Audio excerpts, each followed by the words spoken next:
जी, score है 40-30 और हमारे साथ आम आदमी पार्टी के प्रवक्ता नरेश शर्मा जुड़ गए हैं। जी, हिमांशु जी, आम आदमी पार्टी के प्रवक्ता नरेश शर्मा हमारे साथ हैं। अब स्कोर 40 और 30। नरेश जी, किस बात की उम्मीद के साथ में है? आपको संवेदना की जरूरत या शुभकामना की जरूरत?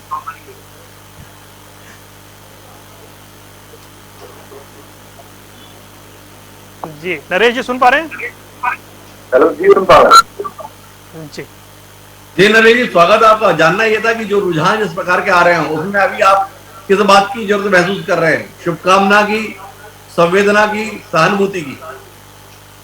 नहीं, हम तो शुभकामनाएं की कामना कर रहे हैं कि अभी तो फाइनल रिजल्ट आने दीजिए, पता चलेगा। लेकिन ये है कि जनता ने कहीं ना कहीं हमें जो पीछे रहे या जो मैंडेट नहीं बनता दिख रहा है उसके लिए हम एक्सेप्ट करते हैं कि जनता जो है कुछ जो भारतीय जनता पार्टी के द्वारा भ्रम फैलाया गया या जो भी राजनीति रही, कहीं ना कहीं हम उसके अंदर विफल रहे। जो हमारा मैंडेट हर टाइम 60+ रहता था, उसको कहीं हम आंकड़ा छूता हुआ नहीं दिख पा रहे हैं। लेकिन फिर भी हम अभी कॉन्फिडेंट है कि हम सरकार बनाएंगे, चाहे कुछ भी हो जाए। ये हम 40+ के या 50+ के जो बीच में आंकड़े हैं लास्ट तक पहुंचेंगे और आम आदमी पार्टी सरकार बनाएगी। और आपकी पार्टी के सुप्रीमो अरविंद केजरीवाल या तत्कालीन मुख्यमंत्री आतिशी दोनों ही जीत के लिए तरसते हुए दिख रहे हैं। इस पर क्या कहते हैं नरेश जी? जिनके भरोसे आपको पूरा चुनाव जीत लेना था, उनके अपने चुनाव जीतने के लाले पड़ गए, और वो भी नहीं नए देखिए, लोगों के मुकाबले। प्रवेश वर्मा तो कभी नई दिल्ली में दिखे नहीं, उन्होंने ये हालत कर दी। शुरू में देखिए आम आदमी पार्टी सुप्रीमो अरविंद केजरीवाल जी पीछे थे, लेकिन वो आपने देखा कि दलित जो थे, ये जो अपने जितने भी केंद्र सरकार के अधिकारी हैं या उनके जो भी वोटर्स हैं, उनके उसमें पीछे रहे। लेकिन आप कहीं भी देखेंगे आप आगे चल रहे हैं अरविंद केजरीवाल जी। हाँ, लेकिन ये है कि वोट मार्जिन थोड़ा कम है।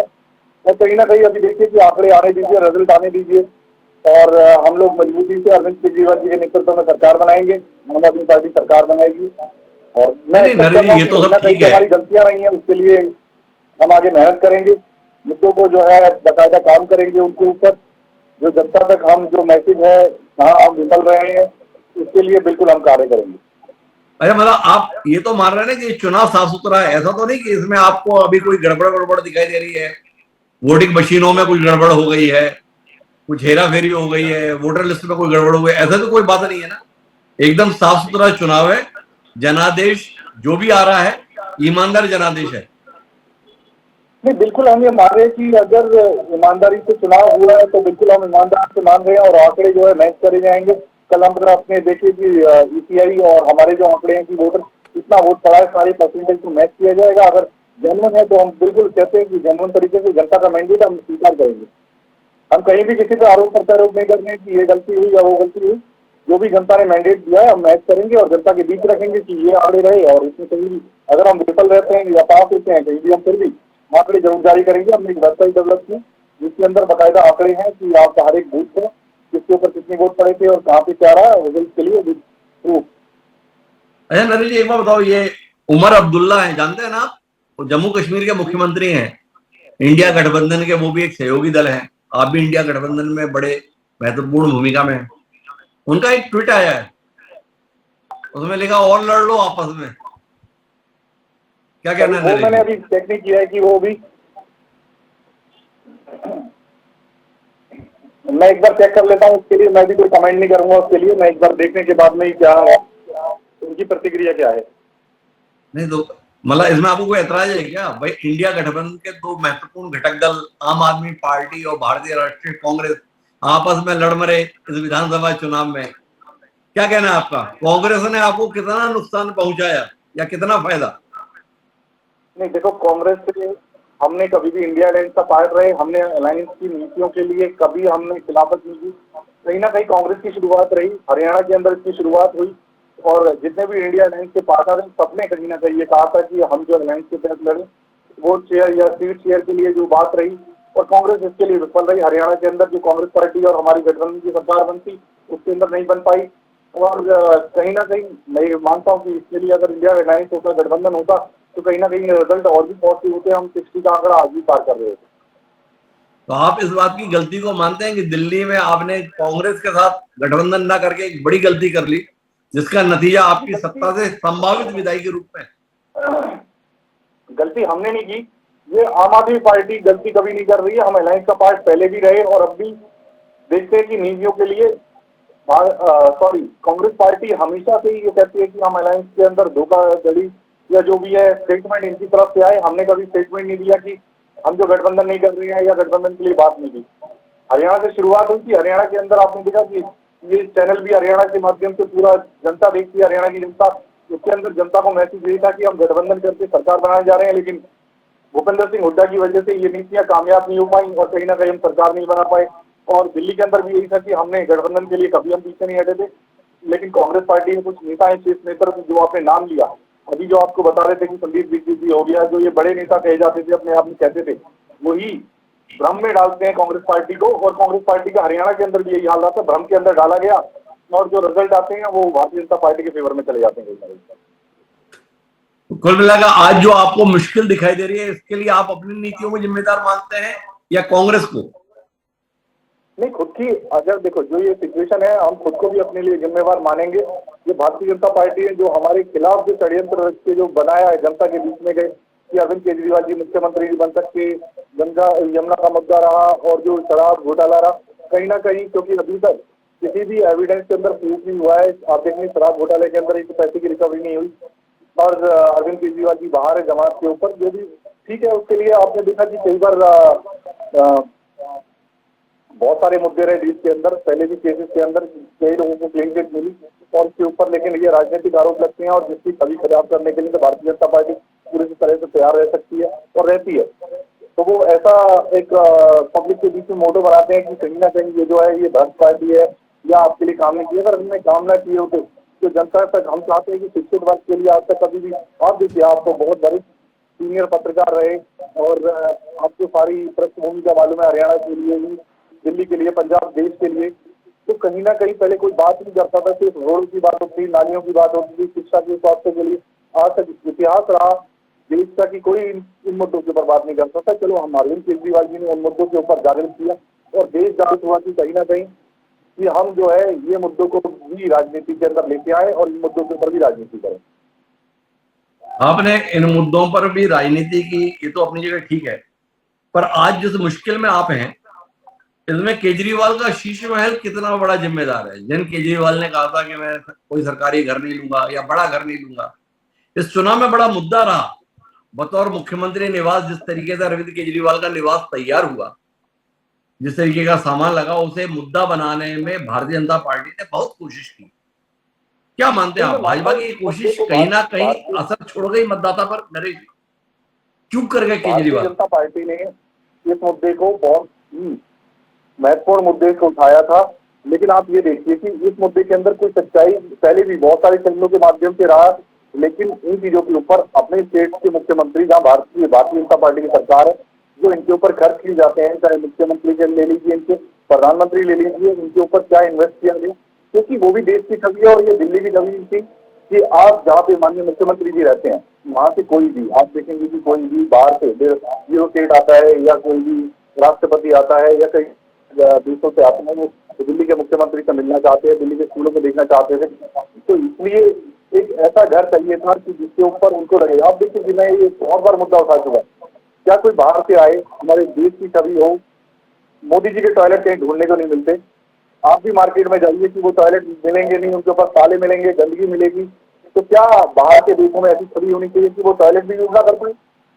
और हमने अगर ये अच्छे टॉयलेट बनाए कहीं भी देश की छवि खराब करने के लिए नहीं, अगर कोई बाहर से आ रहा है देखने के लिए तो कम से कम उस टॉयलेट को भी आप देखिए, कहीं भी अगर कोई 7-8 घंटे मीटिंग में बैठता है या कोई भी मुख्यमंत्री से मिलने आया तो वो टॉयलेट जरूर जाएगा, आपको भी पता है। तो अगर 4 लाख की मसाज चेयर में भी बैठेगा, वो भी बहुत जरूरी है। नरेश जी क्या कहते हैं आप? जी सॉरी, वो 4 लाख की मसाज चेयर भी बहुत जरूरी है। 7-8 घंटे मीटिंग के बाद में उसकी मसाज की व्यवस्था भी सीएम हाउस में होना बहुत जरूरी है। एक मिनट, आपकी वॉइस मैं दोबारा से दोहराता हूं, वो 4 लाख की मसाज चेयर भी खरीदी गई थी सीएम हाउस में। तो जो 7-8 घंटे की मीटिंग कर रहे हैं तो उसके बाद उनकी मसाज वगैरह की व्यवस्था कराना भी सीएम हाउस में बहुत जरूरी है। क्या आपको नहीं लगता नरेश शर्मा जी कि आम आदमी के प्रतीक के तौर पर उभरे थे अरविंद केजरीवाल और आम आदमी के हितों की सुरक्षा के नाम पर अस्तित्व में आई थी आम आदमी पार्टी? भारतीय जनता पार्टी ने इस विधानसभा चुनाव में यह जताने में सफलता हासिल कर ली कि आम आदमी के नाम पर अस्तित्व में आया ये राजनीतिक दल और ये व्यक्ति अब अपने आप को खास बना चुका है।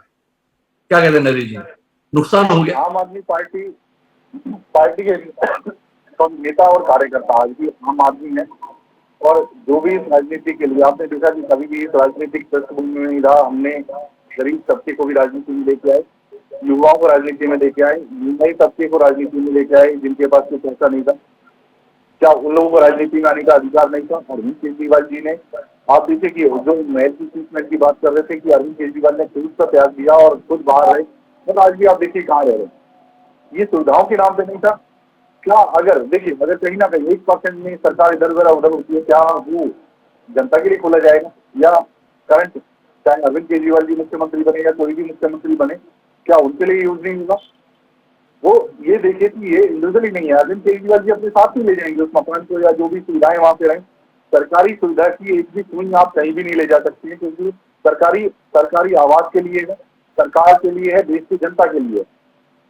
तो ये हम कैसे कॉन्फिडेंस से कह सकते हैं कि इन सुविधाओं को हम यूज करेंगे? क्योंकि जनता मैंडेट देती है और जनता के लिए है इन चीजों के लिए सुविधा देने के लिए। और मैं ये कहता हूँ कि अगर इतना ही वो है तो अरविंद केजरीवाल जी तो अभी बाहर है, उसकी सुविधा नहीं ले रहे हैं।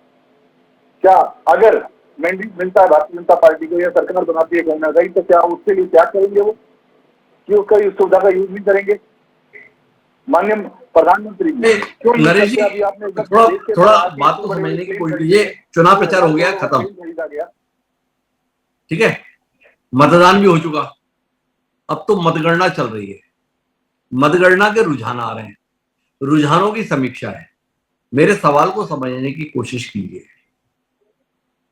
क्या आप जैसा सुधी प्रवक्ता इस आकलन पर है कि ये जो शीश महल वाला विषय बना, इसने आम आदमी पार्टी और अरविंद केजरीवाल को नुकसान पहुंचाया, या आपका मानना है कि नहीं, ये कोई विषय नहीं बन पाया, जनता को उस पर कोई एतबार नहीं आया? हमारे जो ये आंकड़े दिखाई दे रहे हैं वो दूसरे कारणों से दिखाई दे रहे हैं। शीश महल, मुख्यमंत्री का निवास, या अरविंद केजरीवाल का अपनी बात से पलटना, ये कोई कारण नहीं है जिसके कारण से आंकड़े इतने तकलीफ दें। ये सवाल है मेरा। जी बिल्कुल, मैं भी इस चीज के लिए स्पष्टवादी हूँ। अभी भी इस मुद्दे को भारतीय जनता पार्टी ने पूरा रूप से बनाया था और हम इसको काउंटर करने के लिए विफल रहे। मैं एक्सेप्ट करता हूँ इसको, क्योंकि मैं जब दिल्ली के अंदर जाता था और देखते थे कि जाके भारतीय जनता पार्टी ने हर चौक चौराहे पे इसके लिए बड़े बड़े होर्डिंग्स लगाए गए, लेकिन सच्चाई को हम प्रेजेंट नहीं कर पाए कि जनता के बीच में कि ऐसा एक्चुअल में नहीं था। क्योंकि भारतीय जनता पार्टी ने जो भी, अगर हम जो कार्य करते थे उसको दबा दिया जाता था, और इस मुद्दे के ऊपर कहीं ना कहीं मैं कहता हूँ कि हम विफल रहे कि जनता तक अपना मैसेज नहीं पहुंचा पाए। नरेश शर्मा जी ने अपनी ईमानदारी को बनाए रखा है। वो बोल रहे हैं कि इस मुद्दे ने कहीं ना कहीं नुकसान पहुंचाया। एक और बिंदु, अरविंद केजरीवाल के वो वीडियो बहुत ज्यादा वायरल हुए नरेश, जिसमें वो ये कह रहे थे 2020 के समय पर कि अगर मैंने यमुना को साफ नहीं किया तो 2025 में वोट नहीं मांगूंगा। ये वीडियो वायरल हुआ और आखिरी दौर में चुनाव प्रचार के अरविंद केजरीवाल ने पत्रकारों के बीच में आकर कहा कि हाँ, मैं ये काम नहीं कर पाया। दो और काम भी उन्होंने बताया कि मैं सड़कें नहीं बनवा पाया, इसके संदर्भ में उन्होंने कहा, और 24 घंटे पानी नहीं दे पाया, इसमें स्वीकारोक्ति की। क्या इसके संदर्भ में आपका कोई आकलन है कि ये स्वीकारोक्ति भी कोई बहुत फायदा नहीं पहुंचाई? देश की सियासत में इस किस्म की ईमानदारी के लिए बहुत जगह नहीं है। जगह है तो लोगों पर आरोप लगाने के लिए है। कोई व्यक्ति अगर अपनी विफलता को, अपनी नाकामी को स्वीकारते हुए आगामी समय में उसकी भरपाई करने की बात करता है तो वो लोगों पर बहुत असर नहीं डाल रहा। क्या कहते हैं? जी बिल्कुल, ये तो कहता हूँ कि अगर देश के अंदर जैसे आपकी इसी मुद्दे के ऊपर अगर बात की जाती तो कहीं ना कहीं अरविंद केजरीवाल जी ने एक्सेप्ट किया कि मैं ये काम नहीं कर पाया और जनता से माफी भी मांगी। लेकिन इस देश के अंदर कहीं ऐसा नहीं हुआ कि कभी भी, आज देखिए कुंभ के अंदर बहुत बड़ा बड़ा इवेंट बनाया गया, उसको गरीब और अमीरों के लिए। देश की संसद के अंदर पहली बार मैंने देखा कि सपा के सांसद हैं, माननीय सुप्रीमो है सपा के, उन्होंने खुद बोला कि 2 मिनट का मौन रखना चाहिए। और इस देश के अंदर जो बात करती है कि भारतीय जनता पार्टी, आप देखिए कि 2 मिनट के मौन के लिए भी शांति नहीं रख पाए और उसके लिए अपोजिट करने लगे। खुद आगे कह रहे थे कि इस तरह की कोई व्यवस्था नहीं है कहीं भी। क्या संसद के अंदर गरीब लोगों की मृत्यु होना, ये जो कुंभ के अंदर हुआ, क्या आप 2 मिनट का मौन नहीं रह सकते थी? लेकिन आज देश के अंदर इस तरह का प्रचार किया जा रहा है, सिर्फ प्रचार की राजनीति रह रही है, काम की राजनीति रह रही है, गरीब आदमियों के लिए कोई राजनीति नहीं रह रही है। जो सिर्फ दिखावा करना है वो दिखावा बड़े इवेंट के रूप में किया जाता है और देश की जनता के लिए नहीं किया जाता। और आज भी यही है, दिल्ली के अंदर क्या हर व्यक्ति वर्ग को शिक्षित करना, क्या अच्छी स्वास्थ्य सेवाएं देना, कहीं ना कहीं उस मैसेज को दबा के यमुना का मुद्दा, ठीक है मैं एक्सेप्ट करती हूँ यमुना का मुद्दा बहुत बड़ा मुद्दा है। मैं बीच में रोक रहा हूं, एक जानकारी दर्शकों को देनी है। छठे राउंड के बाद अरविंद केजरीवाल फिर पीछे हो गए हैं और परवेश वर्मा ने बढ़त बना ली है। अरविंद केजरीवाल के लिए मुश्किल बनी हुई है, वो बीच में 2 राउंड में आगे हुए थे कुछ वोटों से, लेकिन छठे राउंड के बाद अरविंद केजरीवाल फिर पीछे हो गए हैं और परवेश वर्मा ने बढ़त बना ली है। बढ़त कम है, लेकिन अरविंद केजरीवाल के लिए इस चुनाव में जहां से उनका राजनीतिक करियर शुरू हुआ वहां मुश्किलें दिखाई दे रही हैं। 6 राउंड के बाद भी वो अभी बीजेपी के परवेश वर्मा से पीछे चल रहे हैं। हिमांशु जी, देखिए, मैं तो लगातार इस बात को कह रहा हूँ कि ये अपने आप में बड़ी उपलब्धि है कि प्रवेश वर्मा इस किस्म का प्रदर्शन कर रहे हैं। जीते तो बहुत ही अच्छा, पर अगर वो चुनाव हारते भी हैं तो भी उसे जीता हुआ ही पार्टी की निगाह में देखा जाना चाहिए, क्योंकि अरविंद केजरीवाल जैसी शख्सियत को अगर वो इतनी कठिन परिस्थितियों में ला दिए हैं तो ये अपने आप में अचंभित करने वाली बात है। अचंभित इसलिए क्योंकि प्रवेश वर्मा का नई दिल्ली विधानसभा क्षेत्र से कोई लेना देना नहीं था। साहेब सिंह वर्मा जो उनके पिता थे वो बड़े जाट नेता के तौर पर भी देखे जाते थे, दिल्ली के नेता होने के साथ साथ। और जो प्रवेश वर्मा का संसदीय क्षेत्र रहा वहां पर भी जाट मतदाताओं की संख्या बहुलता में रहती थी, लेकिन नई दिल्ली विधानसभा तो एकदम बिल्कुल अनजान विधानसभा क्षेत्र, जातीय समीकरण के दृष्टि से भी बिल्कुल विपरीत स्थितियां, और एकदम नए क्षेत्र में 30 दिन के भीतर अगर प्रवेश वर्मा अरविंद केजरीवाल को इस तरीके से घेर दे रहे हैं तो ये अपने आप में प्रवेश वर्मा की नेतृत्व क्षमता को दिखाता है और भाजपा नेतृत्व के इस भरोसे को सटीक करता हुआ बताता है, जिसके तहत प्रवेश वर्मा को वहां उतारा गया। तो कुल मिलाकर प्रवेश वर्मा भाजपा की उम्मीदों को पूरा कर रहे हैं, ये साफ तौर पर दिखाई दे रहा है। और बाकी अरविंद केजरीवाल और आम आदमी पार्टी परेशानी में है, तकलीफ में है, सत्ता से बाहर जाते हुए दिख रही है। इस पर कोई संशय अब दिखाई नहीं दे रहा है, बहुत ही स्पष्ट स्थिति बनने लगी है, जिसमें दिख रहा है कि आम आदमी पार्टी 60, 55, 50 इस आंकड़े को तो भूल जाए। अब तो उसे केवल और केवल अगरबत्ती इस बात के लिए लगानी चाहिए कि जैसे भी हो, अगर संभव हो तो 36 पर आंकड़ा उसका पहुंच जाए, क्योंकि भाजपा उससे लगातार उसे दूर रखे हुए है, यह साफ दिख रहा है।